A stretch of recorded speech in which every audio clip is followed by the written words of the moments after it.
The Epstein file of movies.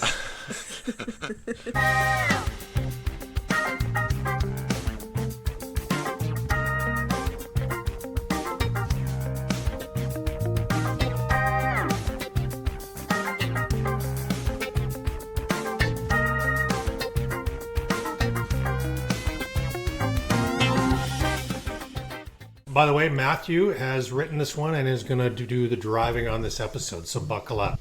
Oh boy. Oh boy is right. This is not going to be one of the safe episodes they put on radio. Take it away, Mathew. Okay, are we ready? Yeah, we're rolling. Welcome back to Too Old or Pure Gold, the podcast where two Gen X hosts blindfold unsuspecting millennials and Gen Zers, raid the refrigerator of 70s, 80s, and 90s movies, and feed them to them. Sometimes they thank us, sometimes they beg for more, and occasionally they wish we would have agreed a safe word in advance. Either way, by the end of the episode, we answer one question: is it too old or pure gold? Now, by this point, you've probably guessed what movie we're doing, or if you're particularly observant, you may have simply read the title of the episode. Today, we're reviewing 9.5 Weeks. I'm Mathew Stockton, hosting today. Olen's with us. Hello. And joining us, representing the entire millennial generation, is comedian Nicky Morda, one of the world's fastest rising comedy talents. You've seen her at Just for Laughs Vancouver, on Out TV's Killjoy Comedy, heard her on Just for Laughs Originals album, and soon you'll see her on CBC's Gems, the new wave of stand-up. Today, though, she'll be adding another credit to her resume, reviewing softcore porn from the 80s. Nicky, welcome back. Great having you on the show. Also joining us is Will. So, Nicky, before we start... Okay, hold on. I was going to say, put my credits before hers. Jesus. Nicky, before we start, I have a few questions for you. Yes. Okay, so number one. You're bisexual, so statistically this movie should have had twice the chance of working on you. Did it? And then my second question is, did you watch it on a laptop and were you double-clicking your mouse? I did watch it on my laptop. Wow, we're getting right into it. Honestly, this was a very sexually confusing movie for me because there were parts that I was kind of into, things I wasn't expecting out of myself. Yeah. And then there were parts that I was like, I shouldn't be into this, but I am. And then there were parts that I was like, I hate this. Okay, my next question for you, Nicky. Let's be honest. 1986 Mickey Rourke, would you? No. Oh, I totally would have. I'm disappointed in you. Yeah, we know. You didn't have to say that. He's so smart. If anyone was going to turn me, it would be him. Really? Really? Yeah. Not Patrick Swayze? Well, Patrick Swayze. Olen, I'm standing right here, dude. Yeah. I can do better than you, Matthew. Okay, Nicky, what's the funniest thing you've ever mistaken for flirting?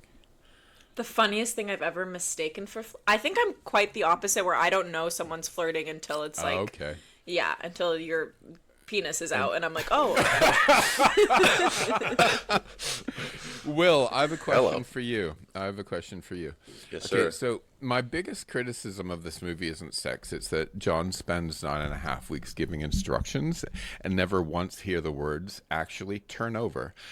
As a millennial, with your boundaries, your therapy, your emotional intelligence, and commitment to equality, would this have been a healthy relationship if in the scene where she dresses like a guy, Elizabeth pegs John?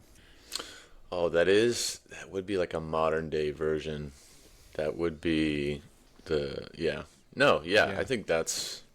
I forget the question. You just said pegging. I started daydreaming a little bit, but I think yes is the answer. You know, I think we'd all like to watch Kim Basinger peg Mickey Rourke in 1986. Absolutely. Yeah, why not?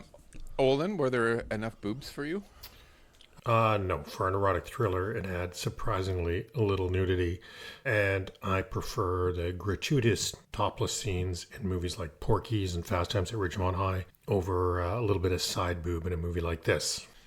Yeah. When the movie came out in 86, it wasn't just a film for you guys. It was kind of a cultural event. So people talked about it in whispers, and video stores, when it came out in videos, kind of kept it behind the counter. And parents definitely didn't want you watching it, which naturally meant we all wanted to. Of course.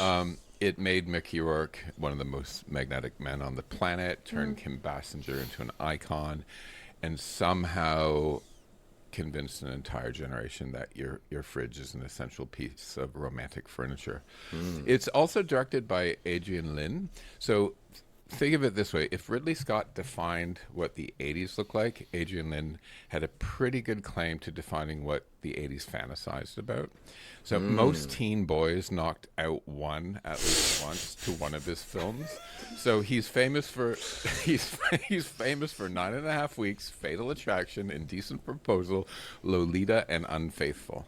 Right? So wow. Yeah, Straight up perv. Yeah.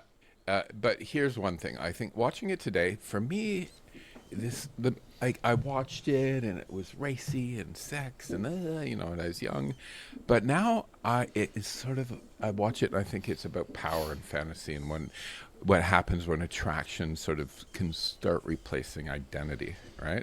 Because I don't know. I've been there. I don't know if we've all been there, but you kind of lose yourself in just this passionate thing, and that's not necessarily the most healthy, but it's damn fun, So the film stars Kim Basinger as Elizabeth, art gallery employee whose carefully ordered life is disrupted by a chance meeting with John, played by Mickey Rourke, at perhaps the peak of his impossible to look away charisma. John is wealthy, confident, but unreadable, the sort of man that never seems to explain himself because explaining himself would ruin the effect. The relationship quickly becomes a series of escalating sex games, some playful, some sensual, and some unsettling to anyone who would be a newbie in the S&M scene. And increasingly, the question isn't whether Elizabeth desires him, it's whether she's still choosing the game or simply playing by somebody else's rules. It also has Margaret Whitten as Elizabeth's friend Molly. I think is a really well-grounded character. But my favorite character is Farnsworth, the elderly artist Elizabeth works with. He barely speaks, yet somehow, for me, he's the most important character of the film, and I'll get to why later. Let's talk about the poster taglines. So one of the campaigns was, "They broke every rule." What do you guys think of that line? I mean, he broke everything. Yeah, I don't know why she's being lumped in with him. Yeah. Here's another one. "A time of sexual discovery." That checks out a little bit. Yeah, it feels a bit juvenile, but yeah. Yeah. And then the most evocative, I think, is "the story of a man and woman who shared a fantasy that became an obsession." Ken, he was kind of driving the bus on this one. Yeah. I don't know if... Nothing felt shared. Yeah, it felt a little forced almost. Uh-huh. Okay. IMDb describes this film as an attractive woman and a successful Wall Street broker engage in an escalating sexual relationship that becomes more daring and destructive over the course of 9.5 weeks, which is accurate. I like it. But I think it kind of misses a more interesting question, and that isn't this movie really asking whether sex can change you, right? And whether desire can quietly become the strongest force shaping who you are. And 40 years later, I think that question is still out there. So let's talk about overall reactions. Will, let's do you first. Oh my god. Okay. Little background on this movie. I had a very busy week, and I did not watch the movie until this morning. Okay. But I was... So it's fresh. It's fresh in my mind. I was texting Nicky last night, and I was like, I haven't watched the movie yet. And she was like, I'm watching it right now. I want to read the text. Okay. Do it.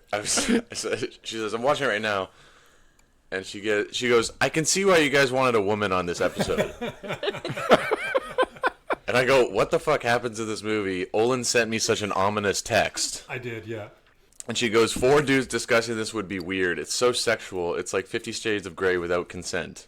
And I go, oh my god. And then she's like, what was the text? And Olen texted me the day before. I apologize in advance to you and Nicky for the movie tomorrow. May not be a super fun watch, but it'll be super fun to talk about. And then I was like, looking forward to it. And Nicky goes, yeah, a lot of rape adjacent stuff. I don't know if it was adjacent. I think it was pretty direct. Yeah, we were right in the neighborhood. But anyways, So that was fresh in my mind. Watched it this morning. Yeah, wow. Nicky was on the money. Like, very 50 Shades of Grey-ish. Almost to the point where I feel like 50 Shades of Grey, like, copied this a little bit. Like, it was a lot of similar themes. What did I think about this movie? It was poetic. It was art. No way. No, I don't know. Yeah, it definitely posed some interesting questions about, like what you're saying, desire, and definitely like consent, which I don't know if was like a huge discussion back in the 80s. I don't know if you guys even had that word back then.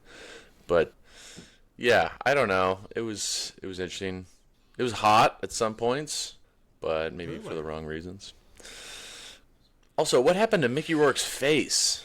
Great question. This guy was such What happened, Will, is that he retired from acting for a short period to do boxing. He got his face caved in and had to have reconstruction surgery, and then he just got shitty surgery. Damn. So he literally got his face caved in. So it's not all vanity, but Oh, okay. I thought he totally just like mucked it up. someone who saw this movie, I think. Nicky, what are your overall impressions? Yeah. Okay, so aesthetically, it felt like I was watching a music video from the 80s. It felt like a really long music video because there's not very much dialogue either. And the music's really good. The music is good. Yeah, the music is the scene where they're in the water and having sex. Granted, I know she has a UTI after that. You're having sex in New York sewage water. Yeah, is that like the stairway scene with all the drain water? Yes, yeah. Disgusting. So gross, yeah. Yeah. I find that sex in the water doesn't really work. It's all too squeaky. Yeah. But cool to look at. It was aesthetically very cool to look at. Clip it. That's all. But yeah, I honestly, it reminded me of. Have you seen the movie Baby Girl with Nicole Kidman? No. That's a new one.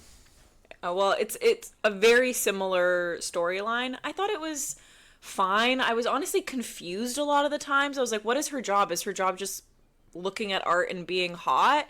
Also, why are we okay with her friend just like sleeping with her ex? And how did they even meet? And I don't understand what their like relationship dynamic is. And I spent a lot of the movie being confused and then slightly aroused and then upset.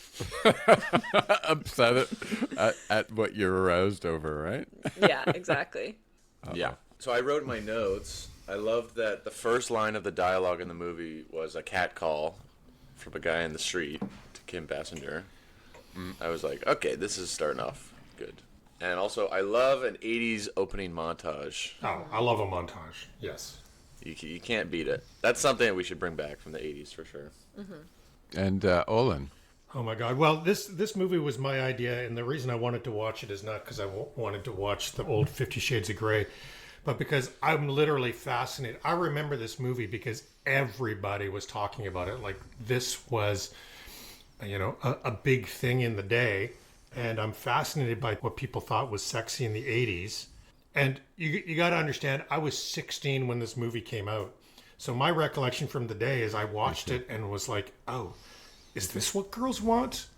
And then, spoiler alert, it is not. But I didn't think it was a good film, but I knew it was going to be fun to talk about.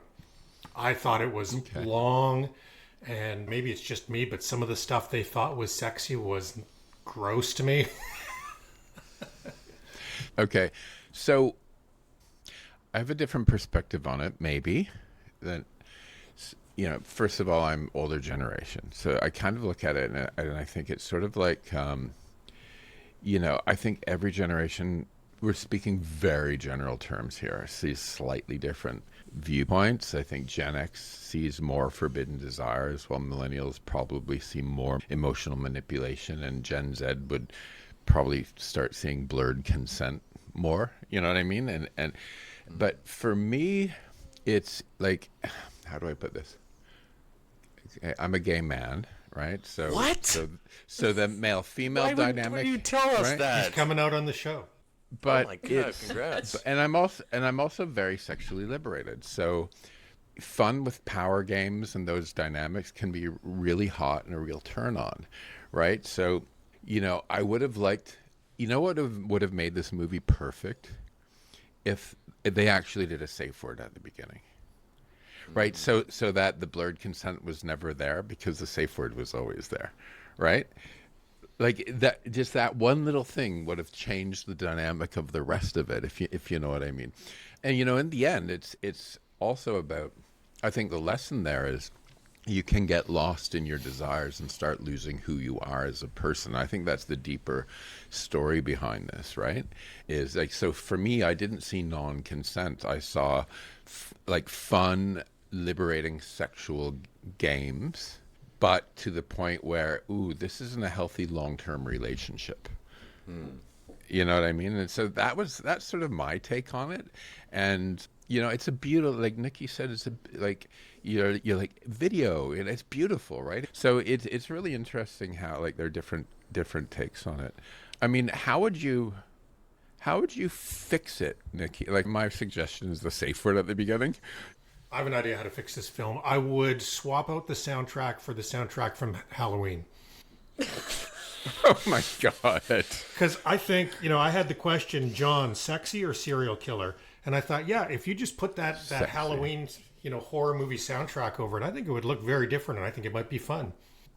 No, I found John like in this movie, and like the character, not just Mickey Rourke, like incredibly, like that, those sort of games, so much fun. Yeah. Nicky, how would you fix it? With a safe word? A bit more role reversal so she's in power sometimes? Like, how would you play it? No, because I like the sort of sub-dom power dynamic thing that they have going on. And also, a safe word feels kind of like, I don't want to see that. What's your safe word? Onomatopoeia.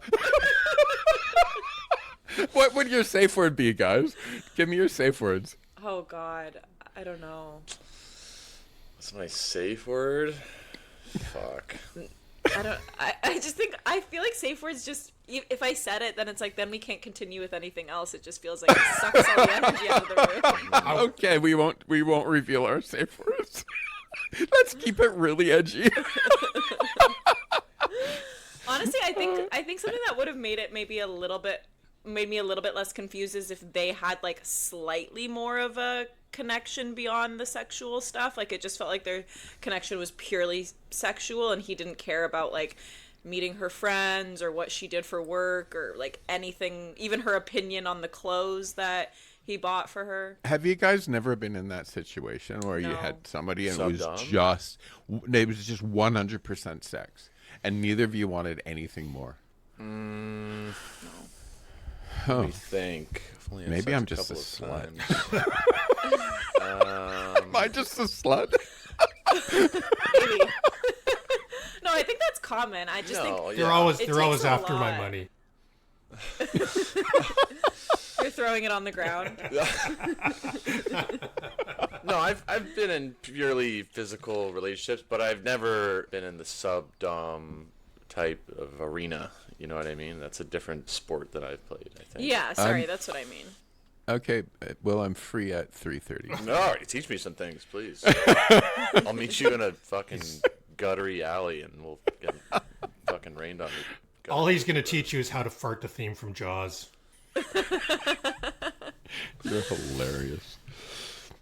No, it definitely was exciting. I'm curious about your guys' generation, like how new or groundbreaking was all of these sexualities that displayed itself on film, like all this stuff. Was it like, holy shit, no one's ever done this before, or is it kind of something that people do in the darkness that this movie? It's hard to say because I was 16, so it was all like mind blowing to me. I'm like, people can do this stuff. It's really weird. Yeah, I don't know. In the day, what I'll say is just about the genre, that this is the erotic thriller genre, and it was kind of a 3 or 4 year period where they were putting these out, and I think it peaked with Basic Instinct. And, you know, the question I had written down on my sheet here, erotic thriller, where was the thriller part? So that's what was missing for me in this film, is I like some of those erotic thrillers, like Basic Instinct is a great film, right? But you do at least have some story other than just the sex in it to give it some interest. This was a erotic drama, not an erotic thriller. Yeah, exactly. Well, let me just segue into my little game here, sexy or not, because some of these things to me, I was like, this is weird. So just rapid fire here. Tell me what you think. You're so white. Sexy or not? Blindfolds. Yes. Sexy. Yeah. Power. Yes. Like electricity? Yes. Yes. How about Like running power? Yeah. okay? Super sexy. How about I love ice? being able to- Is ice sexy? No. If used correctly, Yeah. yes. See, I find it annoying. On the nipples, it's good. I'll give it a try. How do you feel about sex with a stranger? Yeah, sexy. Okay. Dude, of How, course. how about being fed? Yeah. I liked how he did it. During sex or just in general? Here comes the play. Choo choo choo choo Yeah. choo choo. Being fed? No. It has to be combined with the blindfold where he like got to choose when she ate. That was kind of cool. Okay. I think the answer to this question is if it depends on the person you're with and the scenario, right? True. Anyway, go on. Go on. Milk. No. No. Come on. We talking whole milk or what are we doing here? If it no, in my case, it'd be homo. Homo milk? Yeah, that's sexy, I guess. Hey, homo, not you 2%. Well, I'll tell you ones that I thought were just odd. Sex in a clock. Sex in a wet alley. Nikki, I had that too. That is disgusting. Unhygienic. Unhygienic. Come on, just gonna get a UTI for sure. And the one that really turned me off is when I called it a warning sign when he said, I'll feed you, I'll dress you, I'll undress you, I'll bathe you. Weird. Yeah. I liked that. Oh, me too. Rewind. okay. You see that again. I liked that, yeah. I think it also, like, now that I understand her job, I like the dynamic of, like, her having a job where she's, like, really in control and in power, and then he's sort of like, I'll just take care of you entirely. I don't think he was a very, like, a warm enough person to get away with also being kind of, like, aggressive, but I liked that he was, like, bringing in care for her when she was taking care of everything else in her life. Can we talk about his job? What kind of job is buying and selling money? I don't know. And he just That's what I think most men do. Most straight men. okay. I actually just sell money to other businesses. What does that mean? I just give them my money, basically. It's a pretty not lucrative business. Best parts. Jerking off to art. Jerking off. You mean to what I art. did when I watched this movie? Best parts. So while you guys are thinking, for me, the best part in a lot of ways was Farnsworth, the old artist. Yeah. Is that the guy with like the clown hair? Yeah, I liked him. The guy that was the silent, the artist that she's representing. Because for me, he was this symbolic character of what she was before she started losing herself. You know, she was in control. She was he represents patience and creativity and a quieter way of living. And that was sort of Elizabeth. If you watch it again, before she met John at the beginning of the film, she's in this art world. It's observational. It's reflective, and then as she's drawn more into John's games, she just further away from herself. And I think that's why she freaks out when she meets him, because she's recognizing what she was in him. And if you think about it, Farnsworth barely speaks, but John's constantly directing and instructing and creating spectacle. And it shows sort of the difference between just consuming and actually kind of having the wisdom of like not having to compete or performance. And I think to me that's like the heart of the actual story of this film, right? God, I love this podcast, but Matthew, you make me feel so fucking dumb sometimes. Like anytime that guy was on screen, I was like, this guy's haircut's crazy. Like, what is going on? And you're like, he was this pivotal piece. He's like, the underlying tone. You know what it comes from is I've worked in advertising for almost 40 years, right? And so I've had to, like, in the old days it was a 60-second TV commercial. It's like, how do you create symbolism so fast that people will get it without having to say so much? So when I watch a movie, I kind of decoded that. That's the only reason why. Yeah. Yeah. You can see the Matrix. Yeah. Wow. Yeah, I didn't even understand that part at all. I didn't even understand why that guy was in the movie, so I'm not sure I do now, but thanks for trying. He represented her, the true her, and he showed her that she was losing herself. That's why he was there. I'm gonna say best parts. Kim Basinger. Basinger? How do you say it? Basinger, yeah. She was a babe. Yeah. She so was hot. an absolute smoke show. And I think she carried her share of the erotic load. Erotic load. It's the tagline for this. Erotic load. That is a better tagline. It's an erotic load of a film. Yeah. Nicky? Yeah, my favorite part, I think I like the scene where I think they're at his apartment, which really looks like every single coffee shop in Vancouver. Just the concrete floors and walls. And she's like dancing, and he's like kind of like infatuated and watching her dance, and then they go up to the balcony. Like, it was the one time that I was like, oh, she's having it's like clear that she's having fun. There's no second guessing it. It's playful. So I liked that moment between them. Okay. Olen? Yeah, and by the way, so his apartment, that's when it was first happening, that look, right?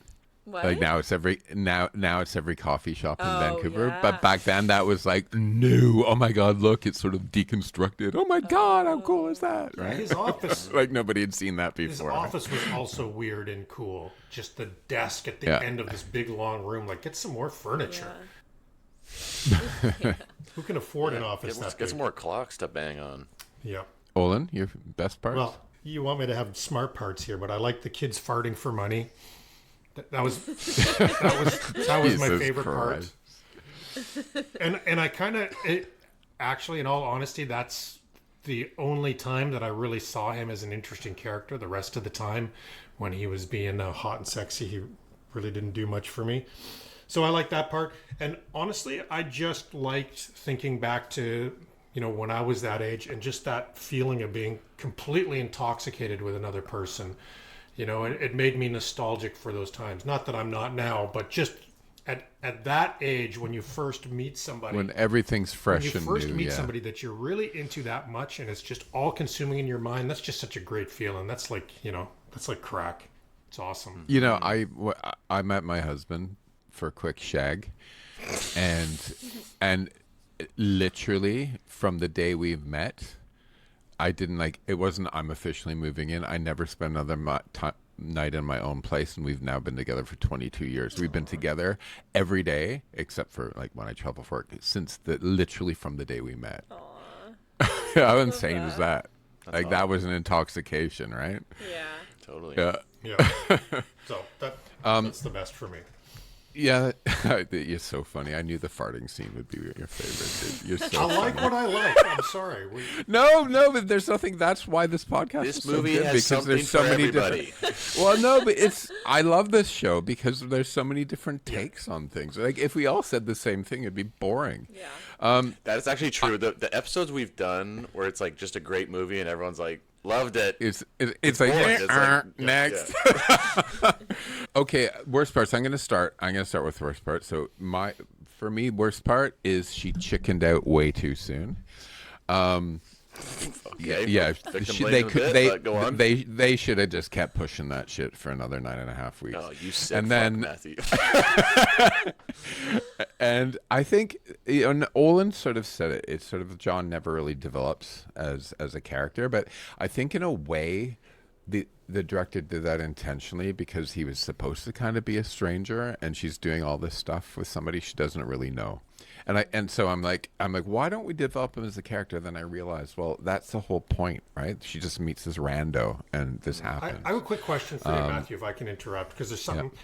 The scene where she goes through his closet and she finds the picture of him with another girl, was there a point to that scene? I think that they did that because they wanted to introduce the idea of jealousy, and that he probably knew that she would go through that closet, and that picture was there for a reason, because he wanted to play that game as well. Very calculated. Yeah. When you want the shallow worst parts, kick it over to me. Oh yeah. Okay. Shallow worst parts. Okay, please. shallow worst parts. First of all, the title. It is so hard to search for. Is it the number 9? It's spelled 9. I know, It's a dude. 1.5. I've been whenever I texted you, Olen, I'm like, hey, when are we doing 9.5 weeks? Right? Because it's just easier to do. The second worst part, painting with your butthole. Painting with your butt. I have you. The three of us are like, that could be fun. Yeah, I okay. like to We try all it. went like this. Okay, prude. We all went like this. Using the pan flute for tension. Did you notice that every time there was tension, it just went doo-doo-doo. It was Olen, I love the shit on you so see in movies. really jarring. Honestly, like your brain is special, dude. I had banging your friend's ex-partner, Nicky. You said that. I think that's off the table. Well, if he's my an God. ex, it's fair game. Come on. Can I tell a funny anecdote about Yes, friend please. banging your ex? Yeah. So Yeah. when I was living in China, I dated a girl for like 3 or 4 months, and I ended up breaking up with her, and that was the end of that. But I had 2 best friends in China, and we were all in a group chat together, and I had left China after this one stint, and I get a text from one of my friends, a voice note, and he's telling me a story. He goes, "Hey, Will, I was at the bar last night, and like, guess who I ran into? It was blah, blah, blah." And so anyways, we start dancing and drinking, and then we went back to her place, and we had sex, and she pulled out her big dildo, and it was crazy, and blah, blah, blah. And he's just telling me this story like it was a fun, haha, like, I banged your ex story. And my other friend who's in the group chat texts me privately. He's like, what the fuck is he doing? Like, why is he saying this story so happy-go-lucky? I wasn't ever in love with this girl. Like, it didn't bother me, but I just thought it was hilarious that he's like, you know who wants to hear about this?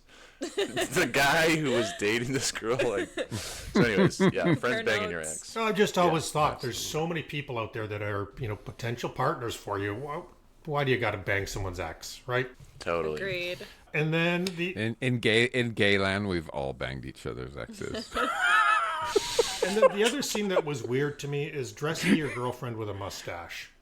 Okay, that one, like, I was like, what are we watching here? That was the really. I had to, like, rewind, double take. I was like, is this... It was the only time he did something she wanted to do, though. Yeah. Oh, yeah, that's cool. And there's just there's something that just brought me back to the 80s. So when they think they're 2 guys and the car goes by and yells faggot or whatever, right? Which happened to me a lot in the 1980s. And like if you yell something back, like I've been there like literally 10 times, you yell something back and you start running in the 80s because you know they're going to turn around. Oh my god. Yeah, so that was like so real, right? Yeah. Brutal. What else? Worst parts? That gutter alley scene really just fucking made me nauseous a little bit. Like making out in the rain, hooking up in the rain, hot. Singing in the rain. Just the gutter water splashing on your privates. Come on. Yeah. And some splashed in our mouth too. Like no, it's totally. It was just. Anytime someone rips off a piece of clothing, I always think to myself, like, if someone just ripped my clothing, then I would be like, I wanted that shirt. I agree. Do you guys want to know a hilarious story speaking of clothing? So I was in a nightclub with a really good friend of mine in, I think it was either Madrid or Barcelona. It was a really fucked up weekend. I can't remember. And he went into like the back sort of labyrinth darkroom area. And then I'm sitting at the bar and I get this tap in the shoulder and it's like, hey, your friend needs you back there. I'm like worried. Somebody stole all of his clothes. So he had to stand there naked and I needed to go back to the hotel and get him clothes so we could leave together so we could go to the next club. How does he? Oh my god. How does he lose all of his clothes? They were having sex Because- and then someone took it, I assume? Yeah. Somebody took it. That someone robbed him at So to this 20. day, like 30 years later, we tell each other that story and laugh and laugh and laugh, going, "Oh my God, can you remember that weekend in Spain?" That's so funny. That's awesome. I would be really sad, especially if you're traveling. You don't have that many clothes with you. Yeah, the next day we bought them some more. Nice. Okay, so what's the next section on? Favorite lines. Oh, best. Yeah, best lines. I've got some you guys aren't going to expect because the favorite things I heard in this movie were from my wife sitting next to me. So I got two quotes from her that I'd like to share if I can. One that made me laugh is she said, "It's all sexy until you choke on a cherry tomato." That's so funny, Right? dude. So wise. And then the other one that made me laugh is she said, "Hope you enjoyed that rape. Would you like some eggs?" Oh my God. Fuck, I would like some eggs, actually. So yeah, my quotes weren't from the movie; they were from the room. Love that. You guys, did you have a favorite line? Was there even any dialogue in this movie? It was like, Oh, I guess I thought. Yeah, exactly. I guess I thought it was hot when he said, "Spread your legs for daddy." That was pretty hot. That was the only thing I liked. with the I Sears guess. lady watching. Yeah, that was a good line. Yeah, I liked the Sears lady's reactions. I also liked the man at the bar's reactions when she was talking about wanting to be treated like a man. Yeah. He was so appalled by them. I liked his reactions too. That was great. I'm gonna say anything Mickey Rourke like delivered, whatever line came out of his mouth, I thought he fucking kind of killed it. Like he was pretty like He was really good. powerful, and Yeah. I was like, "Fuck, I'll get on my knees for you to do this." Like, it was pretty like intoxicating a little bit. He does that thing of like talking really low and quiet that people say is what like draws people into you and makes you think you're mysterious. I mean, I could never do it. I'm too loud of a person, but like Me too. He also Yeah. does that thing where you say something and then you stop talking, which not many people do. Most people fill the silence with words. He does that thing very well. Should we go into woke or joke? Yeah, Olen? you can do that. Woke or joke. So anything that is sort of doesn't Didn't hold work up. anymore with contemporary society. a lot. Yeah. Like 90% of it. I'm gonna go out on a limb here and say the raping. The raping. Yep. That's The not fact that there cool. was like literally no people of color, and then when there were any people of color, they couldn't speak English. Oh, I didn't. Yeah, you're right. yeah. You're right. I also noticed Yeah. that. Just funny. That's all I had. There wasn't a lot of jokes in this movie, to be honest with It you. was not. That's funny. No. No. Not a ton of So- laughs.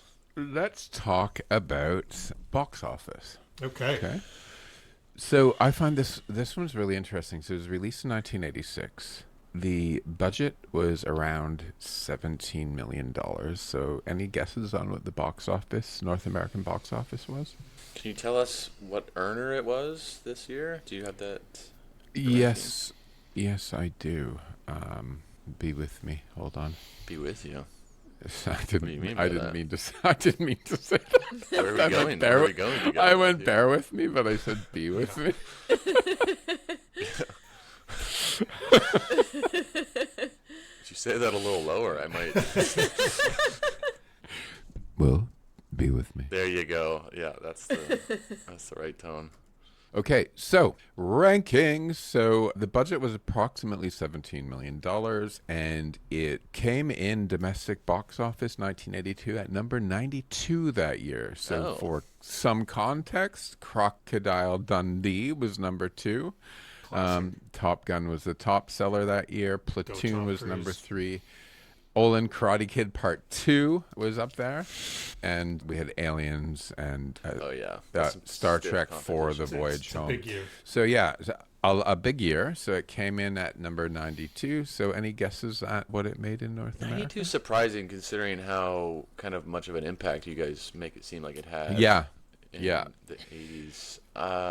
17 milli. I'm gonna say it made its money back barely. Like I'm gonna say 35 million. Okay. Nicky? I'm gonna say less. I'll say 30 million. I feel like it's one of those movies that people are like, I don't want to go to the theaters because I don't want people to know that I have seen it, so I'll just wait till it comes out at Blockbuster. Have I got something to tell you about that? So I don't know what it made in the theater, and my guess would be 17 million with a 17 million budget. Okay. So it made in North America $6.7 million. Jesus. Oh, However, boy. European audiences, particularly in France and Italy, who have long been comfortable with films that treated eroticism as part of adult drama, rather than sort of North American prudity. And the visual style is actually his style was a very European art cinema in a lot of ways. So in France, it made between 25 and 30 million US dollars. In Italy, it made between 15 and 20 million dollars. Damn. Nice. Can I reveal something? So I didn't research the film, but one thing I did look up is, what were people saying about this film during the day? So, Nicky, you were bang on with your comment. The lifetime estimate for this movie is that it made $200 million. It made $100 million on video alone. It was one of the best-selling VHS tapes in the 80s. Well, and if you think about it, right, you might be a little bit embarrassed to go see it in the movie theater with other people, but like you want to take it home and watch it yourself, Mash that rewind button, you know what I mean? Yep. Oh, you will never understand our generation of porn, where it would always go crackly at the part we keep rewinding and rewatching the one scene that you really like. Oh, yeah. The videotape would actually deconstruct, and it we would were be on, like we were on the tail end of VHS. Over your favorite part, it would do that. I never had to do VHS porn, but I definitely remember, like rewinding and fucking up the tape or whatever. I think so funny. That era of porn when you had to get it on VHS, it wasn't around as readily. It wasn't easy to access, and I think it was frowned upon more than it is today. More of a shameful thing to get porn. I think that's one of the reasons why this was successful. I think people were just excited to see something a little... Totally. That's why Porky's was so successful as well. It was boobs, right? Yeah, it was. Boobs. Sex So sells. just... Yeah, absolutely. Before we get into reviews, I'll do a few movie facts. So much of the famous refrigerator scene was improvised, and Passenger actually was blindfolded and didn't know what Rourke was going to feed her, That's kind of fun. which gave the whole sequence a more spontaneous feel. Needless to say, the film was heavily edited in North America due to censors, but was actually a longer, better cut in Europe. Yeah, so I heard that the original cut was 5 hours, and that the scene with the sex worker is not in some of the versions. Yep. So, I heard that the first cut was 14 hours, and Kim Basinger says that she has a couple of hours of footage in her vault at home that no one else has ever seen. I heard the first cut was 69 hours. Mathew. You're being silly. That's not real. Okay, let's play the tomato game. So, what do you think the critics and audience scores are on Rotten Tomatoes? Critics, I'm going to go 50. Audience, I'm going to go 60. Critics, I'm gonna go 38, and audience, I'm gonna go 75. Damn, lopsided. I'm going to do an even 40 and 40. I don't think anybody wanted to admit they liked it. So, Rotten Tomatoes scores, the critics was 58, and the audience was 55. Oh, is that me? That's me all day. That's a 13 for you. That's a 40 for Nicky, and that is a 33 for me. So, Will, you take it with a 13. That's a pretty good score. Bang on. And let's do reviews. So there were 5 1-star reviews and 23 10-star reviews of this movie. And I'm just going to do the 2 absolute opposites for us. So let's hear first from the moral majority traditional family values people. So this person is named, I was known as the one-sentence reviewer. 1 star, I am sorry, but I fail to see the rationale behind making such a movie. Visibly intended only to show nudity and explicit sex scenes where only the female protagonist will get undressed. The male protagonist is perfectly comfortable with his pants up. Weird to see that Rourke used to be young and good looking and being happily raped. #MeToo was a light year from exploding and starting to change mentalities. I just still think a safe word would have made the movie more obvious because it was all games. 10 stars from Data Confloss Moore. The 80s was a decade which gave illusion that old values are back, and the sexual revolution was reminiscent of the 60s. The fact is, that in the 1980s, novice sexual excursions with the non-conventional were alive and well, and the proverbial horse was led out of the barn for good and for keeps. Socially salacious isolation afflicts virtually everyone, and sexual proclivities satiate all walks of life. Suffice it to say, this film fascinated the core 18 to 32 movie market audience. That was a lot of big words for Saturday I know, it's morning. hilarious. Essentially, this person's like, yeah, I got off on it. Yeah, that's just say you jerked off and enjoyed it. Siskel and Ebert. There's no way they liked it. No. They didn't like They this. definitely jerked off to it, though. Ebert admired the style, but argued the characters never became real enough to care about. Yeah. I can fuck with Yep. that. They both agreed that they didn't like the movie, so it was thumbs down.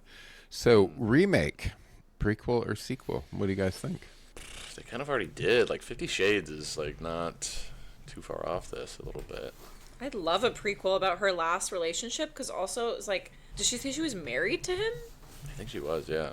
That's even more insane that her friend slept with him. And I would love to see, like, maybe there's like a little affair, like emotional affair with the friend and the ex-husband, which would make their hooking up make a little bit more sense. Okay. Well, Matthew, I did find out that there was a sequel to this, and 9 3/4 weeks. it's called It's just even harder to type.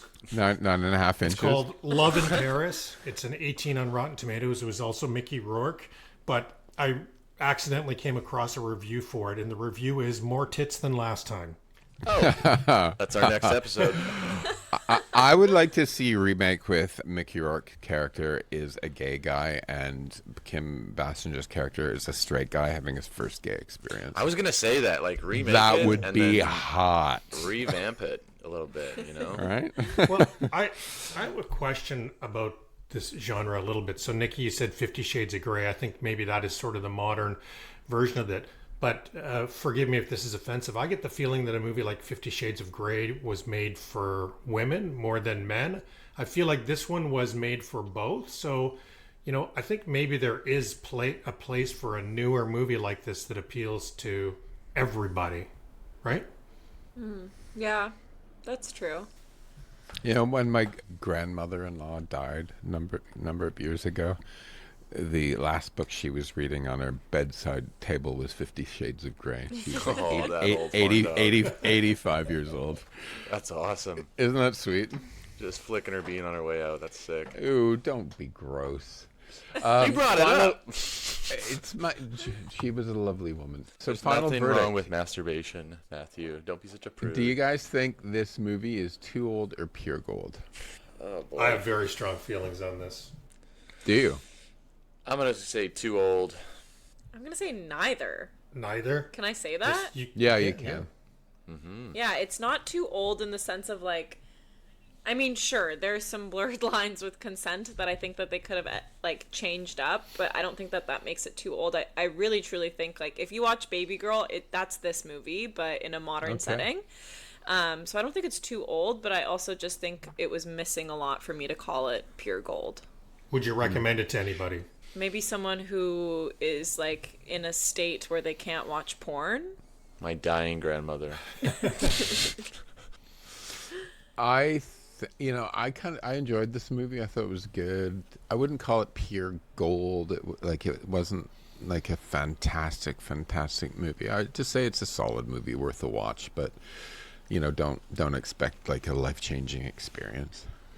Yeah, for me, this is now the 120th movie that we've done, and this is the worst of the 120 for me. So, Really? Hey. Olen. Kim asked me, "Would you rather watch White Nights than this?" And I said yes. I'm ashamed to say. Really? You hated it that I much? just found it so boring, and maybe that speaks about me. Now, I did enjoy seeing these good-looking stars in their prime, right? And I like the whole idea of it being totally intoxicated with somebody else and all that. But I found it long. I found it boring. I rarely do this, but it's one of those films where I kept pausing to see how much was left. It's for me, it is too old. My only saving grace Kind of in Olen's camp is there. that I watched it with Kim, and she was hilarious. Her side Yeah, no, commentary. Yeah, I would have loved to have watched this with Kim. She'd be. It was like having hilarious Waldorf and Statler from the Muppets and she was both. off Was to the she? side chirping in while I'm watching this softcore porn movie. Yeah. That's great. Yeah, it was enjoyable, and it fascinated me because it was, we'd never seen really movies like this at the time, and this was pushing the edges at the time. And I was 16, and I just thought it was kind of interesting. But as you get older and have different experiences, you start seeing the sort of, I don't know, the games people play. Well, it's fascinating. I felt a little guilty putting this one on the list and making you young people watch this movie, because I didn't actually remember it as good. But to me, this podcast is a little bit of a time capsule too. I like to show you millennials what we were like in the 80s, and this was just such an interesting short period of time where people just said, yeah, let's put out softcore porn. That's what we want. Take our hottest stars, put them together, make them drink milk, pour honey on them, have Pour some sugar sex in on the me. gutter, let's go. And I just think today they're smarter about it. Like, they would put more of a story on it. And as I said earlier in the podcast, I think they figured it out by the time they got to Basic Instinct, which was sort of the end of that era. And, for me, just to give a shout out to the category, I would vote for a movie like Wild Things with Denise Richards as being a more interesting version of this. Sort of a sexy movie, but there's a murder thriller behind it. So, Okay, I haven't seen that one. yeah, maybe we'll do it. Matt Dillon, Denise Richards. Oh, I had such a crush on Matt Dillon when I was a teenager. Nice. So, there we go. Okay, so Will, Nicky, do you guys have any shows coming up? Any plugs you want to do? Oh boy. I'm doing a roast battle. I'm roasting the champ, Jackie Agnew, at the end of the month on July 29th at LMG, I assume, probably, I think. And Tickets available online. that's about it for me. Yeah. What do you got, Nick?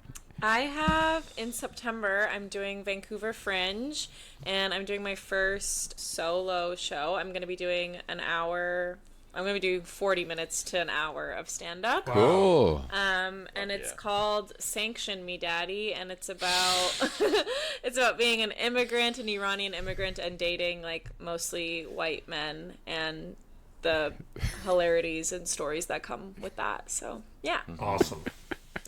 a good plug for this episode specifically. Yeah, that actually does. Yeah. A friend of mine, he's a First Nation guy. He lives on the res on the island. He's a close friend, and he texted me something, and he goes, it was a meme, and it goes, first you stole, I walk up to a hot guy in a bar and say, first you stole my land, and now you stole my heart. Anyway, okay, Nicky, text Olen and tell me when that is, because I want to go. Yes, I would love that. Yeah, go watch. Oh my Everybody God. go watch Nicky. Yeah. She's hilarious. No, because that sounds like a lot of fun. So good. Yes, please come. Yep. Be a good time. Okay, thank you, everybody. Yeah, thank you guys for coming on this one and doing this one, but I had to do this Olen, one. please edit it so I don't sound like the perv that I am. Another 4-minute episode. Luckily, my mother has dementia, so she keeps forgetting to listen to this podcast. But just in case she has a moment of clarity and listens, please. Yeah, well, edit my it. mother listens to it. So. Oh yeah. The benefits of dementia. Okay. Okay. Thanks, guys. Love it. Thanks Okay. so much. Cheers, guys. Bye. Bye.